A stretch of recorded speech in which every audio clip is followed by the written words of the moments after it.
আসসালামু আলাইকুম। হজরত দাউদ আলাইসাল্লাম এবং তালুতের ঘটনা। সূরা বাকারার 251 নং আয়াতে আল্লাহ তাআলা জালুতের পরাজয়, দাউদ আলাইসাল্লাম কর্তৃক জালুতের হত্যা এবং দাউদ আলাইসাল্লামের নবুয়ত ও বাদশাহী লাভ সম্পর্কিত তথ্য ঘোষিত হয়েছে।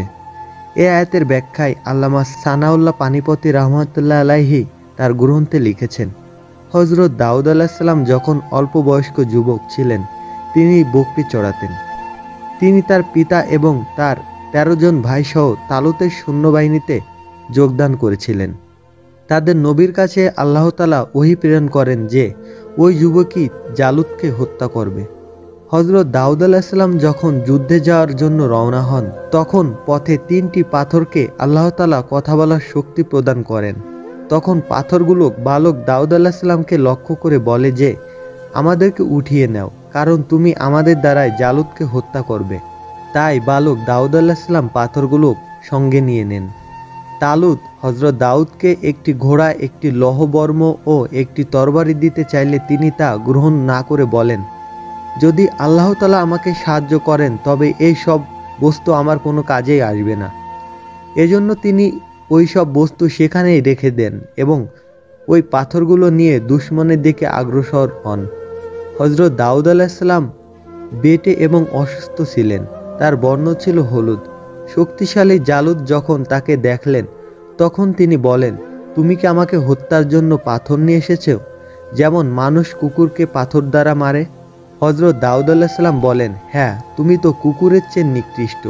অতঃপর তিনি বিসমি ইলাহি ইব্রাহিমা ওয়া ইসহাকা ওয়া ইয়াকুব বলে 3টি পাথর একসঙ্গে জালুতের কপাল লক্ষ্য করে নিক্ষেপ করেন। এতে জালুত নিহত হন। এই আয়াতে তা উল্লেখ করে আল্লাহ তাআলা বলেন, দাউদ জালুতকে হত্যা করে। বাদশাহ তালুতের মৃত্যুর পর আল্লাহ তাআলা দাউদ আলাইসাল্লামকে বাদশাহী এবং নবুয়ত দান করেন, আর বাদশাহ তালুত তার মেয়েকে হজরত দাউদ আলাইসাল্লামের কাছে বিবাহ দেন। উল্লেখিত আয়াতে হিকমত শব্দটি দ্বারা তাফসিরগণ নবুয়ত বুঝিয়েছেন, অর্থাৎ আল্লাহ তাআলা হজরত দাউদ আলাইসাল্লামকে বাদশাহী ও নবুয়ত দান করেছিলেন। বনি ইসরায়েলের মধ্যে সর্বপ্রথম দাউদ আলাইসাল্লামই বাদশাহী এবং নবুয়ত লাভ করেন। আল্লাহ তাআলা তার উপর জাবর কিতাব নাজিল করেছিলেন। অতঃপর আল্লাহ তাআলা বলেন, তুমি মানুষের মধ্যে একজন দ্বারা অন্যজনকে দমন না করতে তবে পৃথিবীতে অশান্তি বিরাজ করত।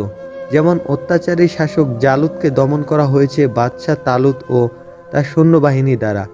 এই কথা নিঃসন্দেহে বলা যায় যে জিহাদের বিধান প্রবর্তনের মাধ্যমে আল্লাহ তাআলা মানবজাতির বিশেষ কল্যাণ সাধন করেছেন। আল্লাহ তাআলা মুসলিম উম্মাকে দ্বীনে ইলাহির ইতিহাস ও ঐতিহ্য জানানোর মাধ্যমে ইসলামের বিধানের প্রতি উদ্বুদ্ধ করেছেন। ইসলাম পূর্ব নবী ও রাসূল এবং বাদশাহদের ইতিহাস ও ঘটনা হোক মুসলমানদের উম্মার জন্য উত্তম শিক্ষা ও অনুপ্রেরণা। কোরআনের বিধান বাস্তবায়নের তৌফিক ও জাতিকে দান করুক, আমিন।